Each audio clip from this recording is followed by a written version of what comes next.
Warga Aceh menolak kedatangan pengungsi Rohingya yang tiba di sejumlah pantai di Provinsi Aceh. Apa alasannya dan bagaimana seharusnya pemerintah menangani pengungsi Rohingya yang kian banyak datang ke Indonesia? Kita diskusi bahas ini. Dalam kurun waktu 2 minggu terakhir, sudah 6 kali kapal pengungsi Rohingya tiba di perairan Aceh. Etnis Rohingya adalah warga minoritas dari negara Myanmar. Pemerintah Myanmar mengklaim bahwa Rohingya tidak memenuhi syarat untuk mendapatkan kewarganegaraan. Etnis Rohingya pun terpinggirkan di negara mereka. Berbagai konflik menimpa etnis ini hingga membuat warganya pergi mencari suaka ke berbagai negara termasuk Indonesia. Penolakan warga Aceh terus berdatangan saat gelombang pengungsi Rohingya tiba, sementara UNHCR menunggu kebijakan pemerintah menangani pengungsi Rohingya. Tidak terima, maunya mereka kan naik ke kapal itu, balik mau kemana dia mau pergi. Tapi nggak sempat didata. Tak berapa, ini semua kebetulan ini yang ditolak di kabupaten lain tadi pagi. Jadi upaya dari masyarakat ini gimana? Upaya dari masyarakat tadi udah dikasih bekal, makanan, minuman, ada kadar dari sumbangan masyarakat.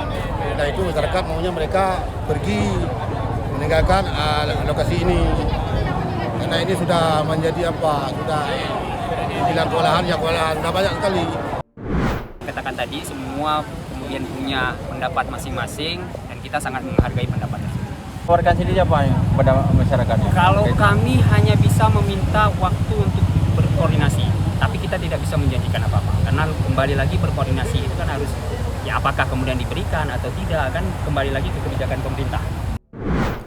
Gelombang pengungsi Rohingya datang ke Indonesia bukan hanya kali ini saja terjadi. Sejak bertahun-tahun yang lalu, pengungsi Rohingya terus berdatangan ke Aceh. Sejak 2015, pengungsi Rohingya berdatangan ke Indonesia dalam jumlah yang besar. Sebagian besar dari mereka terdampar di perairan Provinsi Aceh. Tapi, berbagai persoalan dihadapi warga Aceh saat menerima pengungsi asal Myanmar itu ke lingkungan mereka. Hal inilah yang membuat warga Aceh menolak kedatangan Rohingya. Pada waktu awal-awal, memang masyarakat di Aceh, para nelayan yang melihat kejadian ini selalu menolong mereka ini. Nah, bahkan pemerintah kemudian harus membuat penampungan bagi mereka, pemerintah daerah. Tapi beberapa saat kemudian mereka ini lari dari penampungan dan kemudian mencari pekerjaan, mungkin juga melakukan tindakan kriminal yang kemudian masyarakat setempat mungkin tidak menyukai. Nah, ini yang kemudian kalau kita lihat sekarang ada fenomena di mana masyarakat di Aceh sekarang sudah tidak mau lagi menerima. Dan ini yang kita tentu tidak bisa main hakim sendiri, tetapi harus pemerintah daerah yang melakukan upaya-upaya. Nah, salah satu upaya dari pemerintah daerah adalah menampung mereka di tempat-tempat penampungan, tapi harus dijaga dengan ketat. Karena apa? Jangan sampai mereka ini keluar dan kemudian membaur dengan masyarakat setempat, dan itu bisa menjadi konflik sosial. Nah, tapi setelah ini apa yang harus dilakukan? Yang harus dilakukan harus dikembalikan lagi ke Myanmar, ya, karena kita tidak mau anggaran untuk rakyat miskin kita akan tergerus oleh apa yang kita harus lakukan terhadap masyarakat ini. Ya, kita bukannya tidak mau menghormati HAM ya, tetapi HAM itu tidak menjadi sesuatu yang katakanlah penting bagi negara lain kalau rakyat kita sendiri belum menikmati hak asasi mereka. Penolakan warga Aceh atas kedatangan pengungsi Rohingya bisa dimaklumi. Di saat inilah pemerintah pusat harus ikut menangani kedatangan pengungsi Rohingya.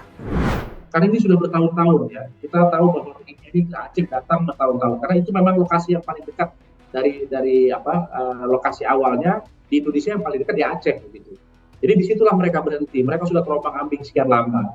Nah, ini yang saya kira seharusnya tidak menyalahkan, menuding, kemudian mempermasalahkan kenapa rakyat Aceh tidak mau menerima. Ya, artinya sudah mencapai batas tertentu ya, lelah begitu ya, kemudian memberikan bantuan makanan, tempat dan sebagainya gitu. Tapi di sisi lain mungkin ada beberapa oknum tadi dari pengungsi Rohingya yang kemudian melakukan tindakan yang melawan norma, kemudian ditambah parah dengan miskomunikasi ya. Jadi ini saatnya pemerintah pusat ya, dalam ini Kementerian Luar Negeri ya, mungkin juga dengan Kementerian Sosial begitu mengambil alih ya, kemudian menempatkan mereka di tempat yang lebih pas ya, tidak berinteraksi langsung dengan masyarakat. Sementara pemerintah pusat menyatakan menyerahkan kedatangan pengungsi Rohingya ke pemerintah daerah dan warga sekitar. Kami kutip pernyataan Menko PMK Muhadjir Effendi, harus diperhatikan ketersediaan dari warga untuk menerima yang bersangkutan karena berkaitan dengan masalah kehadiran sebuah entitas di suatu tempat yang tentu saja bukan sekedar orang, tapi budaya hingga perilaku. Pakar hukum internasional menyatakan pemerintah harus tegas menolak kedatangan pencari suaka atau pengungsi, termasuk dari Rohingya.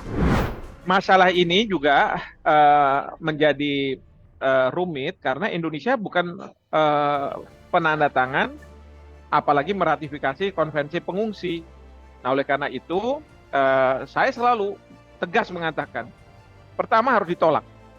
Ya, bahkan yang mereka-mereka dari Afghanistan, kadang dari Irak datang ke Indonesia, karena apa? Karena UNHCR itu harus ditolak.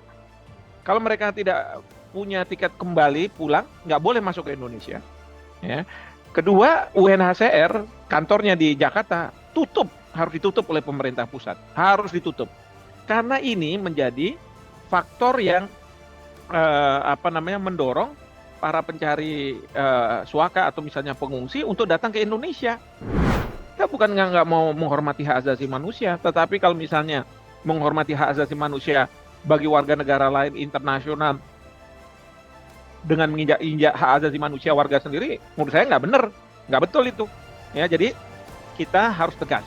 UNHCR harus ditutup di Indonesia. Silakan UNHCR cari di negara lain. Ya, kita sudah banyak menderita. Membantu sesama manusia yang tengah dalam kesulitan tentu sah-sah saja dilakukan. Tapi yang harus diingat adalah negara ini masih punya segudang masalah, termasuk membuat warganya hidup sejahtera. Saya Ziki Rahmat pamit, terima kasih, sampai jumpa.